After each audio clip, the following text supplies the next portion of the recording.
A former Afghan MP and her bodyguard have been shot dead at her home in the capital, Kabul.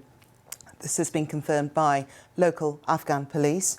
Mursal Nabizada, who was 32 years old, was one of the few female MPs who'd stayed in Kabul after the Taliban seized power in August 2021.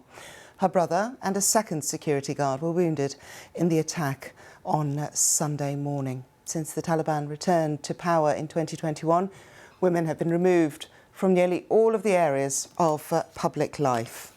Well, Mariam Solia is a former MP who worked closely with Mursal in Kabul, and she joins me now from the United States. Thank you very much for joining us, Mariam.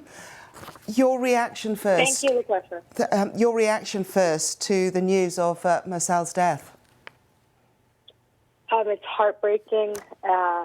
It's unbelievable, but it's not anything shocking with the Taliban in power right now. We only had two, I think, female MPs left in Afghanistan, and they showed that they don't have the capacity to even keep them safe. You've described her, I've seen, as being a fearless champion for Afghanistan. Very strong and powerful words, but obviously you're putting your life on the line. When you're from Afghanistan, your life becomes the country. You're working for the dreams of young girls. You're working for the dreams of young boys. She was working for a vision of keeping our identity as Afghan women and not being turned into Islamic extremists. So she was working for such a big cause that we knew that our lives would be at risk, and unfortunately, she made the ultimate sacrifice. Was that her reason for staying on in Afghanistan? Is that what she'd said to you? Obviously, you knew her, you worked together. Was it that vision, and did she really, truly believe that she could realise that? I asked her maybe 5 or 6 different times. We got her a visa for her and her family to different countries around the world, and every single time I spoke to her, she did not want to leave. She was a patriot. She believed that she could bring change from within. She had done a few interviews recently talking about unity and peace and the way to go forward. She was a vocal voice about anti-Islamic extremism and women's rights. She will be missed in Afghanistan.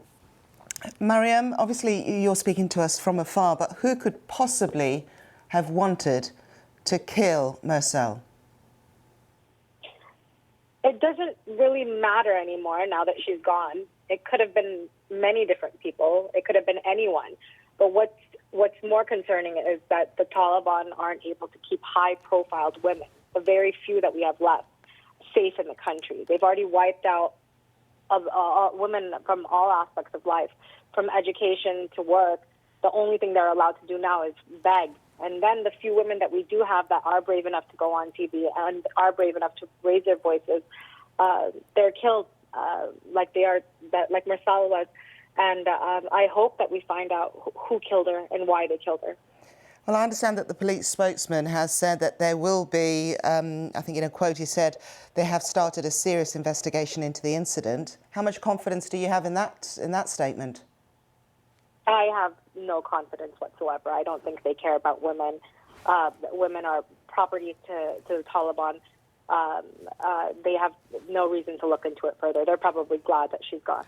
Mariam, very quickly, if I could just ask you, you said something very powerful a short time ago. You said women are being wiped out or wiped away from Afghan society.